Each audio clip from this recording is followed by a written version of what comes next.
YouTuberiin beekamaan biyya Ameerikaa Daaran Jaasan maqaa YouTuberii iShop Speed jedhamuun beekamu daawwannaa Itoophiyaatti taasise magaalaa Finfinnee keessatti waan daawwate hunda dinqisiifachuun dagan.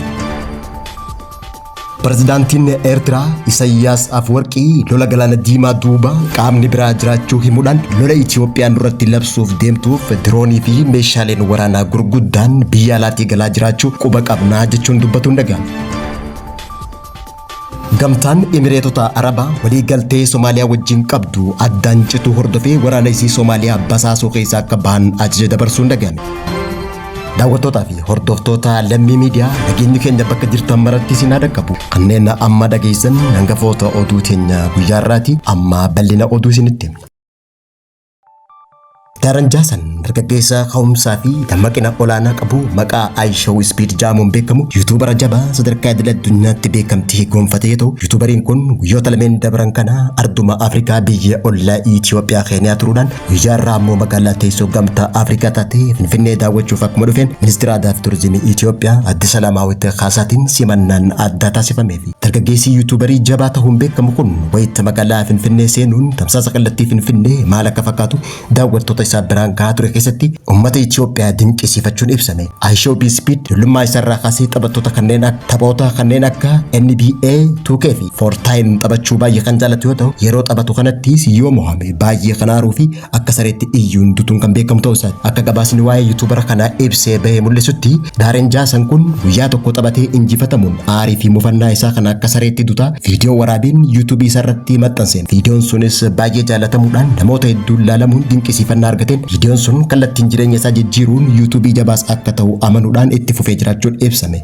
Dargaggeessi yeroo taphatu yoo aaree akka sareetti dutuun dinqisiifannaa argachuun beekamtii idil addunyaa gonfate kun tarree namoota beekamoo viidiyoo YouTube isaanii dhiibbaa olaanaa geessisuu danda'u kanneen akka Mr. Beast fa'aa waliin hiriiruu danda'ee jiraachuun ibsame. YouTuberiin maqaan isaa iShop Speed jedhamuun hordoftoota YouTube miiliyoona 48 ol qabu kun iShop Speed dargaggeessa gurra guddaa horachuun namoota beekamoo addunyaa kana hedduu wajjin wal arguu danda'e ta'uu isaati. Taphattoota urjii arra dacheen kun qabdu kanneen akka Messi, Ronaldo, Haaland, Mbappé fi Neymar fa'aa leenjistoota gurguddoo waliin wal argee kofalchiisuun viidiyoo waraabee jiraachuun ibsame. Kana malees iShop Speed dargaggoota WWE shaampiyoonaa kanneen akka John Cena fi Randy fa'aa waliin xoqqoo caba bunyaa yookaan ringi seenee kan morkate yoo ta'u atileetota meetira gabaabaa saffisni isaanii akka leebsuu ji'a ta'e waliinis dirree fiigichaa seenuun morkatee jiraachuun ibsame. YouTuberiin beekamaan kun addunyaa guutuurra naanna'uun aadaa, duudhaa fi turizimii biyya sadii tamsaasa kallattiin daawwachiisuun kan beekamu yoo ta'u biyyoonni hedduun qabeenyaa fi aadaa isaanii beeksifachuuf dargaggeessa kanaaf yaamicha godhaafi kan jiran yoo ta'u iShop Speed waggoota muraasan dura gaafa Afrikaa deemee daawwachuuf hawwii akka qabu himee turuun ni yaadatama. Haaluma kanaan daawwannaa isaa gaafa Afrikaa jalqaba tokko jeeqan eegale biyya ollaa Itoophiyaa Keeniyaa irraa eegaluudhaan guyyaa irraatis dachii Itoophiyaa Finfinnee keessa shaashaa jechuudhaan daawwachaa jiraachuun mul'ate. Pirezidaantiin Keeniyaa Wiiliyaam Ruutoon baga nagaan gara biyya keenyaa dhufte jechuudhaan dargaggeessa kana karaa toora miidiyaa hawaasaa isaatiin viidiyoo waraabee maxxansee jira. iShop Speedis viidiyoo tamsaasa kallattii sa'aatii 5 hojjeteen daawwattoonni miiliyoonni 10 kallattiin daawwachaa turuun ibsamee jira. Haa ta'uti malee YouTuberiin beekamaan biyya Ameerikaa jiraatu iShop Speed jedhamuun beekamu kun daawwannaa isaa Itoophiyaatti taasiseen tanaan daawwannaan isaa Itoophiyaatuun tan addaa ta'uu ibsee jira. Daawwannaa isaa tanaan iddoo gola hambaa Adawaatii jalqabee magaalaa Finfinnee goda hambaa adda addaa daawwachaa jiraachuun mul'ate. Pirezidaantiin Eertiraa Isaayyaas Afwerqii gaafii fi deebii televezyiinii biyyaalessaa waliin taasiseen fedhiin mootummaa Itoophiyaa galaana diimaa keessatti mul'atu lola uummata Itoophiyaa irratti shaakalaa jiru nurratti labsuu fi nuti garuu akka ittiin ofirraa dhoowwinu ni beeknaa jechuudhaan dubbachuun isaa dhaga'ame. Pirezidaantiin Eertiraa Isaayyaas Afwerqii gaafii fi deebii wixata kaleessaa amajjii 12/2025 televezyiinii biyyaalessaa Eertiraa wajjin taasiseen wallabdee isaa fi mootummaa Itoophiyaa jidduu jiru haala lola gaafa Afrikaa keessatti deemaa jiruu fi Ameerikatti mufatee jiraachuus dubbatee turuun ibsame. Pirezidaantiin Eertiraa Isaayyaas Afwerqii Itoophiyaan galaana diimaa dhaqqabuuf tattaaffii dippiloomaasii fi olola irratti garmalee qabamtee jirti jechuudhaan himachuun dhaga'ame. Pirezidaantichi dhimmichi beekamtii argachuu hin qabu jechuudhaan gama isaatiin dhimmi galaana diimaa Itoophiyaan kaaftu kun fudhatama kan hin qabne ta'uu kuffisuusaa beeksise. Badhaadhinni jalqaba lola uummata Itoophiyaa irratti labsaa ture waliigaltee Piriitooriyaa booda faannoo dhabamsiisuuf naannoo Amaaraatti waraanni labsame kaja'u Isaayyaas Afwerqii waraanni Tigraay, Afar, Oromiyaa fi Soomaaliyaa keessatti deemaa jiru waraana uummata Itoophiyaa irratti labsame jechuudhaan amma ammoo yoo waraanni kun ifaan ifatti nurratti kalabsamute nuti akka itti dhoowwannu ni beekna jechuun dubbachuun dhagahame. Taphni kun ajandaa badhaadhinaati miti ajandaa nama biraati jechuudhaan pirezidaantichi namni ajandaa kana maallaqa kennuun duubaatee garaa jiru bakka birooti jechuudhaan haasawa isaa keessatti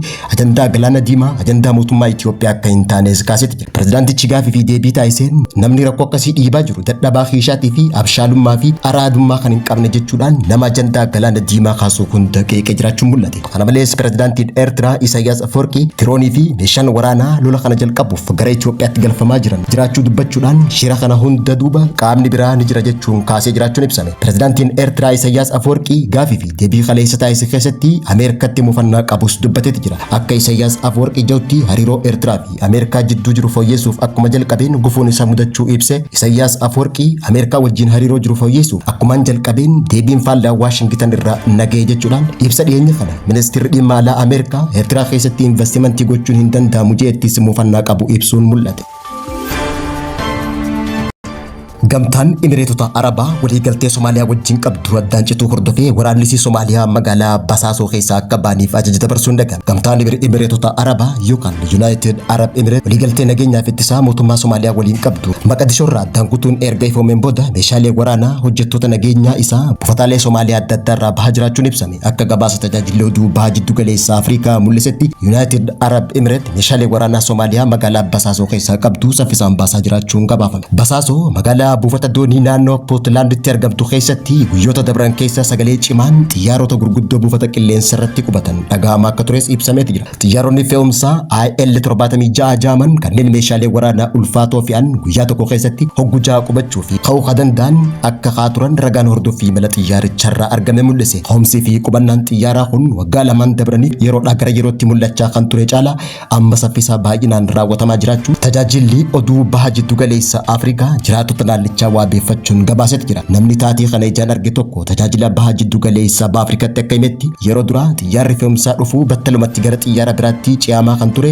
amma garuu xiyyaaronni guyyoota hedduu dhufaa turanii meeshaa waraanaa ulfaataa fe'anii ariitiin deemuu himeeti jira. Jiraattonni Bosaasoo xiyyaarota kana ka'umsaa fi qubannaa isaanii viidiyoodhaan waraabanii miidiyaa hawaasaa irratti maxxansuun xiyyaarota kana baay'inaa fi xiyyeeffannoon akka gabaasaa jiran mul'ate. Mootummaan federaalaa Somaaliyaa gamtaa Imireetota Arabaa buufata Basaasoo fi buufataalee biroo akka hin fayyadamne murteessee kan ture waggaa ta'u kunis Imireetonni biyya kana fayyadamuun addunyaa dho'isaadhaan hoogganan garee adda bahinsaa Yaman mootummaa Suudi Arabiyaa barbaadamu qubachiisuuf gargaaraa turan jechuudhaan erga himateen booda ta'uu isaati. Sochiin humna waraanaa gamtaa Imireetota Arabaa United Arab Emirates kun Basaasoo irraa baasu kun haala wal dhabbii Suudi Arabiyaatii fi United Arab Emirates galaana diimaa irratti hammaachaa jiru waliin kan wal qabatee fi naannoo gaafa Afrikaa fi baha jiddu galeessaa keessatti jeequmsa nageenyaa daran hammeessuu danda'ama jedhamee kan sodaatamu ta'uun ibsame.